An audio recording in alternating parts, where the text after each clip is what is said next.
Okay, today we're going to talk about one of our biggest questions that we get is people call and say, help, my chair is stuck in the reclined position and I don't know how to fix it, right? Obviously, this is a big challenge and a big worry if you get stuck in it, if you're somebody that's disabled or elderly and you get stuck in this upright position and you can't get out.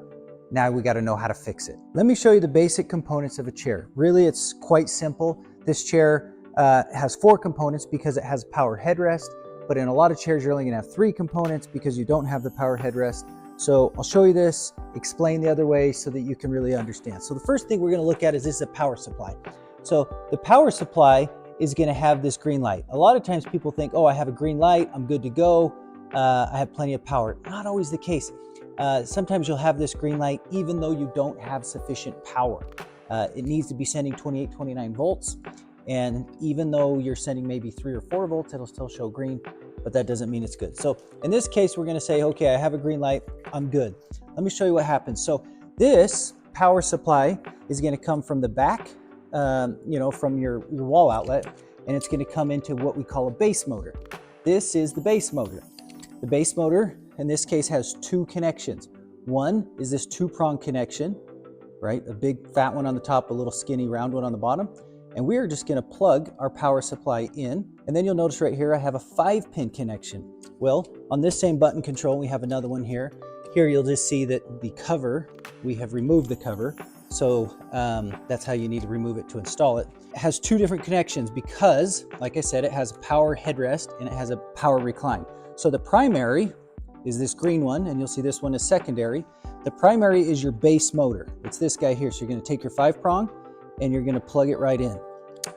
You can snap it, you don't need to for this case, we're just showing you.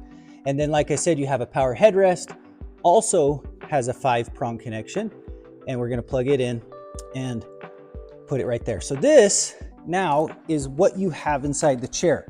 So if everything's working, we can kind of test this here and see. Okay, right now it's not turning on. So I have some kind of issue going on. Not exactly sure what the issue is, but we're gonna test. So I have 2 power supplies here. So if you have another power supply, you can test it. So this actually, there's 2 power supplies. This is the one that's going into the chair that actually does work right now. But what I'm gonna do is I'm gonna swap it. So to swap it, I'm gonna kind of cheat a little bit here because I could just unplug it from here. And just to make my life a little bit easier, I'm gonna do that. But I'm gonna plug in a new power supply and we're gonna test it again and see if that's the case. Oh, look at that. So now this motor is working. So obviously inside your chair, this is connected to your footrest and it'll be working. Then on this, you can kind of hear this going. So the power headrest is actually, here it goes. So my power headrest is working. The power headrest actually is spring loaded, so it won't retract in automatically. The spring's what pushes it back in, it'll only push out. But you can see in this case that I have 1 power supply that has no green light, so it's dead, and that's the issue, right? So in this case, everything was good in my system. I just needed a new power supply. You can hop on our site, quickly order a power supply, get it green, you'll be back in business. The second one is this button right here, right? The buttons come in lots of different shapes, sizes. They even come in hand controls, but they're all pretty much similar into how we fix them and how we do it. So let's say we need to replace this button control. It's not as big a deal as you think. Like I said earlier, this has a little plastic cover on it, and I just have a little tiny baby screwdriver here, but you can use a butter knife, you can use something else, but just you don't want to do too much, but just pop it right off. As you pop it off, it's going to expose these 2 screws. Now these 2 screws here are going to expose and show this button right here. And like I said, it just is going to wind down inside the chair, and it's going to go and connect to these 2 things. Like I said, a lot of these buttons, if it's just 2 buttons, it'll just connect just the base motor, and so it'll only have 1. So what I'm going to do now is I'm going to flip the chair up, and I will show you where this button comes out and how to replace it. We'll unscrew it real quick and show you how to fix that button control. Like I said, after we've removed the cover, we're just going to quickly unscrew these 2 little screws, because once we flip it over, it'll just be easier if we already have these out. Now this button, like I said, looks just like the other one we were talking about, and we'll have access to it. So now what we're gonna do is we're gonna go inside and we're gonna chase it. So I'm gonna flip real quick. I'm just gonna put it up on its side because we can, like this. You'll find all sorts of fun things under these chairs when you start working on them, but Now we're going to do it. So the button control is this up here, and every chair manufacturer does a little bit different, but they're going to weave this button control in through your chair. They're going to try and keep it out of the mechanism. You really want to keep it out of the mechanism. A lot of times what we see is people's chairs get broken because their cables are stuck up in the mechanism, and as you recline it, if it splices or if it cuts that wire, obviously you're going to be out of luck. First thing I'm going to do is I'm going to unplug this. You can see here's that 5-pin connection. So this is zip tied right here. So you would just want to, you can cut the zip tie. If you want to cut it, you can just cut it. We do recommend putting a zip tie back on here because you want to keep everything in the same position to keep it all good. Like I said, the tricky part about this one is this one does have the power headrest. So the power headrest is just going to run up the back up in here. And what I tell folks is a lot of times you can see this is leather back here and it's stapled. And because it's stapled, we don't want you to have to undo the leather. And I don't, if you can get away with not doing it, perfect. But if you reach back down in here, you can see that down there, the yellow secondary plug. That's how we replace it. But one of the tricks is if you can recline your chair, because even if I just use the main button and the power headrest is good, I can recline my chair just enough so I can sneak inside here from the side and fix it, which really makes it easy. And so then I'm just gonna route my wires, get everything where they go, and then when I'm done, I'll just put my button back in place, screw it back in, put the cover on. Okay, so now once you've replaced the button and you still test it and you got nothing going on, then lastly, you know that you need to replace a motor. It seems complicated. It's honestly not too complicated. You have 2 bolts here. So this is called a bolt-in motor. It's bolted into the frame, and this piece here controls the back and it controls the footrest. And you have 2 bolts here. So you have 2, 4, 6, 8 bolts total. So let me show you how to do it. So what we're gonna do is we're gonna take out these bolts right here on the side. And you can see that the mechanism is still stuck in the upright position. That's okay. People ask, well, once I get it out, then what am I gonna do? And it's like, well, once it comes out, we'll set it to where it needs to go. So we can do all that. As I showed you earlier in the video, you can see that the whole mechanism will work without it actually plugged in. So now we got that piece off. We're gonna unplug the power supply, and voila, just like that, the motor's out. Now we're gonna replace it with this motor that we know we tested. It was good. Like I said, sometimes they'll come in different colors. We got a gold, we got a black. Now when you put them back in, you want to be really careful because you don't want to over screw it, because this is a plastic mechanism here.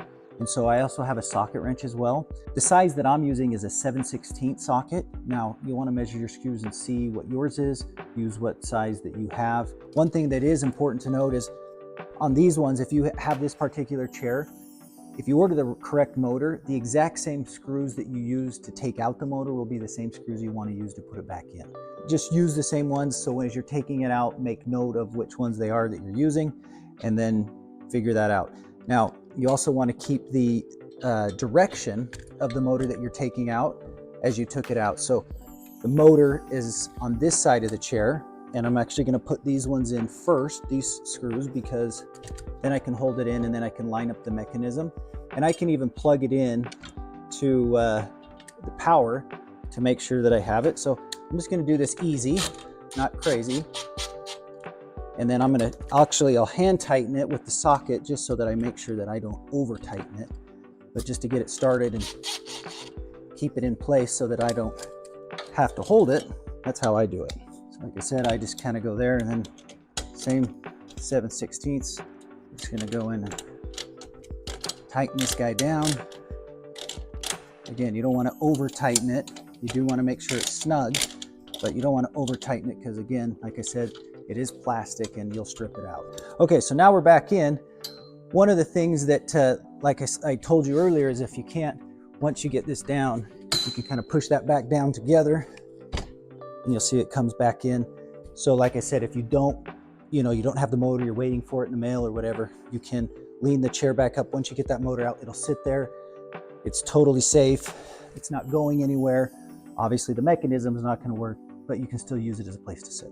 On this mechanism, the holes that we use, you take note of that, is it's the first 2. So there's 3 on here. And you can usually tell if you forget kind of which one's scarred a little bit. Like you can see that had a screw and this had a screw. That's how you know which one to use. So use those. Like I said earlier, I'm gonna do this just to get it started, but I'll really tighten it down with the socket. Flip it over here. I know this is kind of hard to see, but you're basically just doing the same thing on the underside. And then we're just gonna socket it down tight for us. And if we did our job, we'll plug it in here in a second. We should be, as they say, back in business. If it's easier for you, if your chair is actually all the way pushed in, it's not broken in the open position, it is sometimes even easier to flip it up on its face instead of this is on the side. We did it on the side because it was reclined. But if it's already closed, you can put it on its face and change this out. It's pretty easy. So we're gonna plug all this back in so that we can be back. So this, again, is the 5-pin. So this is going to the button control. And again, the 2-pin, you can always know what the 2-pin is. The 2-pin is for the motor. Here we go. Make sure that we have power to the correct box, the one that has correct power. Plug that guy in. We can give it a shot. So the power headrest is working. That's good. And the power recline. Back in. So we're back in business. So all we would do is put this cover plate back on, clip this back into place, and we're back in business.